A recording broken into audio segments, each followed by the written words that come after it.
This is going to be very different from my normal messages, but I'm feeling called to share this story because I feel like somebody out there is going to resonate with this.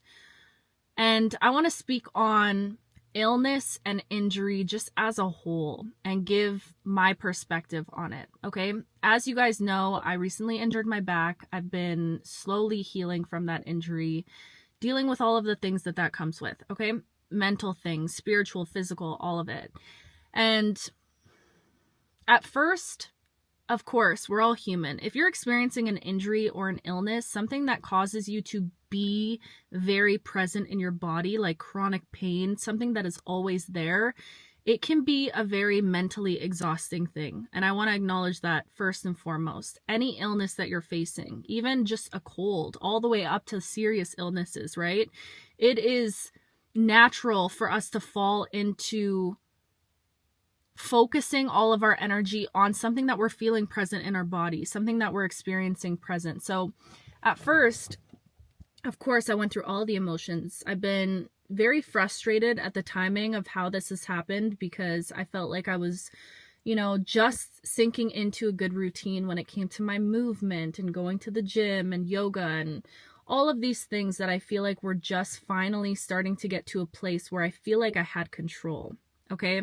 And that's the key of this. I feel like for my experience, I'm realizing that this entire experience has taught me to surrender control and taught me to adapt and be in an energy of being flexible and being able to pivot. Okay. And it's so easy when you're existing as a version of yourself for a long time and you experience something like an illness or an injury or whatever, it completely shakes the foundation of yourself. It asks you to soften and dive deep within. It's like you no longer are able to perform in a way that is putting out effort or discipline or energy like that. Everything goes focused to within. You're focused on how you're feeling within. It's been a very humbling experience, and I hope this is making sense. And I really felt called to come down here and share this message so I know it's going to impact somebody, okay? Even if you're not dealing with an injury or an illness, any ending in your life, it causes a complete shift in the foundation that is you. And that's what I feel like is happening on a collective scale. This is just my lens of this sort of initiation energy that I feel like all of us in this collective are going through at this time, okay? I personally am experiencing this initiation through the lens of an injury. And it's crazy to me because I have been putting myself through my own initiation of walking the path of the high priestess or the shaman. I've been very deep in my study for a long time and just very devoted, okay? In my free time, I spend all of my free time learning more, listening more, being a student to life, to nature, really being an open vessel to be able to tune into spirit and source and be able to channel these messages. So I stumbled across this thing that was talking about how in folklore and a lot of mythology, shamans are known to experience, it's called like the shamanic illness or initiation through shamanic illness. And this is usually somebody that goes through some sort of tower moment in their lives, okay? Some sort of illness, an injury, the ending of a relationship, some big pivotal change in their lives that initiates them into the energy of a healer or deepens them or allows them to access more empathy, more feeling, all of that stuff. So I just find it so interesting, and nothing is a coincidence. In my life, I don't believe anything happens just to happen. Everything has deeper meaning to it.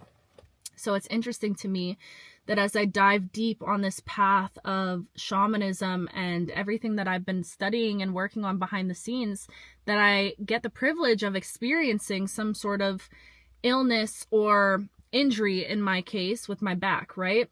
And I say privilege, and it's taken me a while to get to this point. It did not feel like a privilege at first. At first, I'm going through all of the things. Like, why is this happening to me? I just had control. I finally had control over my schedule. But the thing is, I believe that anything that shows up in your body, it's not just a physical thing. This is also energy. Everything works together.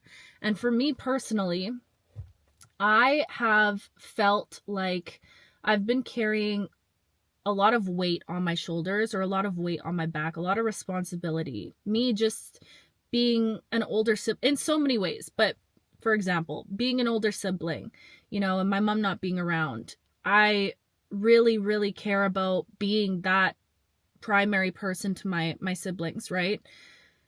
And there's a lot that I feel like I've been carrying emotionally that has been weighing me down, and I didn't realize how much it's been weighing me down. Not only that, but as I've been opening myself up to my path and my purpose and this beautiful gift that I have to be able to sit and connect with these energies, I went and got like a reading from someone. I was walking by this cute little shop outside, and it was like readers inside or whatever. I got a reading from someone, and they said that they're like, I think you carry collective grief, or there's something about you carrying grief within the collective. And it just never dawned on me so much that, like, of course, as I'm opening up to more collective energies on this path and whatever, I'm not only picking up on the beauty and all of that beautiful stuff and what I see coming for all of you guys in this collective, and myself included, but it's also like feeling the heaviness of the energy of people going through massive transformations and metamorphoses and grieving their old lives, while I'm simultaneously grieving my own old life. And it's been so much energetically, which I feel like I'm realizing has impacted me physically, and I didn't realize I was carrying so much weight until this injury happened. So my point being, I think sometimes these things can happen, and I again want to acknowledge the pain and the suffering, and I know it could sound so annoying to deal with like a serious illness and hear someone be like, oh, there's a blessing in that, or it's a blessing in disguise, or whatever, because like ultimately it sucks. It fucking sucks, right? And I'm not taking away from that. But I just want to offer my perspective on this, because I do feel like something beautiful is happening here. There's something beautiful about losing who you thought you would be, or losing the way that you thought you would live, losing a life that you thought you would have, losing the identity that you were creating for yourself. There is something so sacred and beautiful about that, because it requires you to completely surrender control. It demands that you sink into who you really are and not who you feel like you should be. Okay. And that was, I feel like, a huge lesson for me within this, is like, I felt like I should be working harder in the gym. I should be upping my weights. Like, I should be showing up as this version of myself. I should still be getting up super early, no matter if my body is tired or not, or wanting a break or not. These are things that I told myself I should be doing, because on paper they looked like all the right things to do. Does that make sense? But I'm realizing that in so many ways, subconsciously, I was not listening to my body. My body was trying to tell me time and time again, we want to slow down right now. We're in a season of slowing down. And I just didn't understand that, because I felt like I'm at a time in my life where it's like, I feel like I'm ready to go. But I think sometimes as humans, we think that we're ready for something, and we get so impatient. We want things to happen now. We want the energy to pick up. We don't want to be existing in a stagnant energy for long. We want change. As much as we fear it, we do want change. So I think a part of me was starting to sink into that control. I thought I had control. And I think dealing with this has just been such a humbling experience, because it really has shown me that, like, I am not in control right now. And in order to live a life that I feel aligned with, I have to be able to surrender. And the thing is I know I'm walking a path where I'm meant to flow. And I think a part of me has always known that internally. But of course, when you're living in a world like the world we're living in, and hustle culture is so promoted, and this idea of like striving and going after things and striking while the iron's hot and all of these things, right? Which I'm not saying there's not truth in those things. I just think for me personally, I internally knew I was meant to follow a certain path of surrender, and yet I was still adhering to societal expectations of me showing up in a certain way. Okay. So I just felt called to share my experience with you guys, because honestly, this experience has allowed me to sink into myself in a way that I didn't even know I was capable of. And of course, I'm only like 2.5 weeks into this injury, okay? So it's constant processing and getting to these realizations, but I do feel like this could pertain to anyone that's dealing with any sort of ending or any sort of big transformation in your life. Something happens to shake up how you assume you should be or what you think you should be doing. And it's like in that moment, you have a choice of how you want to perceive it. You can perceive this as a hindrance, and I've always spoken about this on here. You can perceive this as a hindrance or a challenge to you or something that's taking away from you and fall into that energy of feeling like, why me? Why is this happening to me? Which again, that's very valid energy. Okay, I'm not taking away from that, but I'm just hoping to offer another perspective and show you guys that like, if you're dealing with something like this, there is another side of the coin where you get to sink into a new version of you. It's almost like, I just think we as humans assume we know what's right for us or we know the way. Meanwhile, there's a whole plan for us that God or the universe, creation has, right? That is so much better than what we could have ever imagined, but we get so stuck in this idea of life showing up in a certain way, or we need to exist in this way because this is who we feel like we should be. Meanwhile, there's a whole other life with so much more opportunity that is actually more aligned to you. Do you get what I'm saying? But it's like, you would never know. And this goes on a whole deeper message, right? Why we cling on to things. We hold on to things truly out of a space of fear because we're afraid. What if I let this version of me go? What if I let that person go? What if I let this relationship go or that job go or whatever? What if I let that go and, I end up regretting it, or it turns out worse than where I'm at currently. There's this fear, and that fear is rooted in this lack mentality that your life is limited to those specific experiences, that you only have access to this. Meanwhile, there's a whole other side of energy that is limitless and available to you and abundant, but we hold on to things out of fear of lack. And I think now, when facing this in my own life, I'm being given the opportunity to expand my limitlessness. And I think that's a beautiful way to look at any sort of injury or illness or ending or transformation, metamorphosis that you're going through, is to see it from the lens of, okay, I have the opportunity now to think of a whole new reality. One where, yes, I might not be able to access the same version of me that I was before, or I might have to completely change who I know I am or who I think I should be, or, it's like you get to experience this new version of you. What are their desires? How do they want to show up? What does it look like to actually listen to your body instead of listening to what you think you should be doing, right?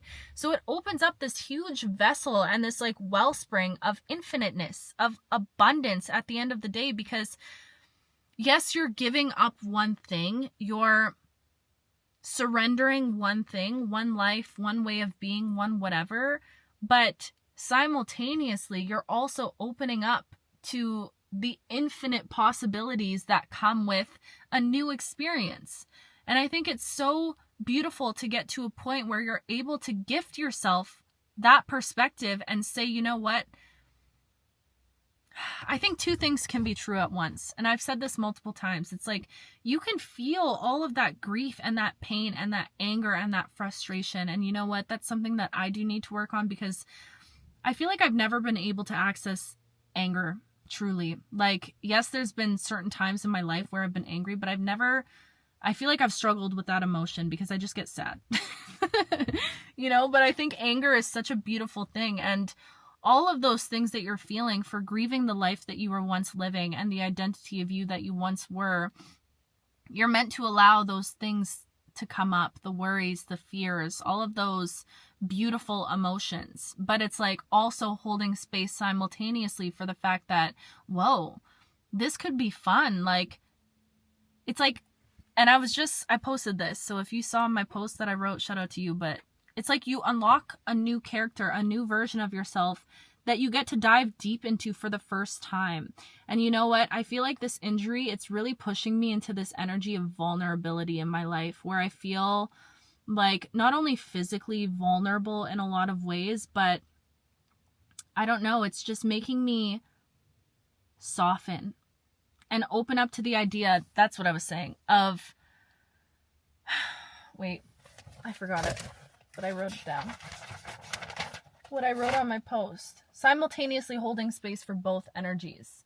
Yes, the ending is also the beginning. So I lost my train of thought there.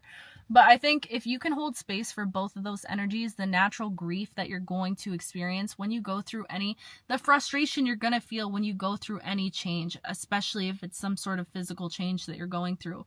But also at the same time, opening up to the idea that like you get to create from ground zero. You get to start over from level 1 is what I'm hearing. That's where the vulnerability thing came in. Okay. Because what's happening is you're birthing a new version of you, right? You're birthing a new you. And this new you, it's like you're a newborn again. You're a baby. You're vulnerable. And in that vulnerability, you're not like at risk of being prey because you're still protecting yourself, but vulnerable in a way that you get to experience the world through a new lens again. One that is not, it doesn't have to be hindered by societal expectations or by other people's beliefs or whatever. Do you get what I'm saying? This message is very chaotic and I've never like shared my own personal experience like that, but I know I felt called to film this for some reason and somebody's going to resonate with this. But yeah, I think this has been such a beautiful experience to go through. And of course, it doesn't always feel beautiful when I can't bend over and I'm looking like an old lady at the ripe old age of 27. I'm not feeling like this is beautiful. I'm feeling like, oh my goodness, like what? I hope I get to dance the same way I used to dance again. But again, I feel like I'm being called to surrender to the fact that what if things will never be the same way that they were again? And can I be comfortable in that knowing, you know? Because I think a lot of times as humans, we naturally are we tend to compare even old versions of ourselves. We're like, oh, I was thriving at this point. If I could only get back to this version of me, where I feel like illness, injury, initiation, transformation, it's not asking you to go back to a certain version of you. In fact, it's asking you to surrender that version of you, to make peace with that ending in your life, to make peace with the fact that that version of you is no longer existing, and to fall in love with the journey of creating the new version of you, right? Of switching your perspective from seeing like, what am I losing at this point in my life? What if I can't do this? What if I can't do this? To seeing, but what can I create from this space? Who can I become? What can I open up to? You know, so it's really, this whole process is forcing me to really be very intentional with everything. And it's like the way I used to move my body, like at the gym, weightlifting, even yoga, intense yoga classes I would go to, it's like my body doesn't want that. My body is begging for like sensual movements, slow movements, intentional movements, right? And I think that there's no one size fits all. I think now is really a time when you're watching this in your life to really sink into your intuition and see what your body actually is asking you for and not what you feel like you should be doing at this time in your life. Even if you feel like you've been on rest for a long time, but yet you're still feeling called to rest right now, there is a reason for it, you know? And I feel like collectively, this whole collective is being prepared for such a massive change and transformation where I really do feel like rest is something that's very necessary at this time. And it's this time of coming back to yourself, of not comparing where you are now to where you once were, but I don't know, basking in this new creation and what you can create from this space. I think that's very special. And I wanted to come on here and share my own lens and my own perspective. And I've never really done that before. So I don't know how this is going to go. But I know that this will find the people that it's meant to. Because y'all already know my algorithm. It's some like, who's a magician? I can't even think of a magician's name right now. But it's on some magical stuff. Okay, my algorithm is finding all the people that it needs to find. So anyways, I hope this perspective offers you a new lens. And I'm very grateful because I feel like This has just expanded me in so many ways. My empathy for other people that are experiencing just health stuff in general. It can be so mentally challenging, and I'm very, very grateful for my optimism and my hope. And yeah, I really pray that this video reaches someone that could also be experiencing like an injury or an illness or some sort of transformation like that, and to just give hope. Like that's my intention with this, to show that there is another perspective, and to also give grace for yourself, because you're allowed to be frustrated and you're allowed to be angry and you're allowed to grieve, and you should give yourself the time to grieve, you know? But yeah, there's always light at the end of the tunnel. Okay, I love you so much with my whole heart, my whole being, and I will talk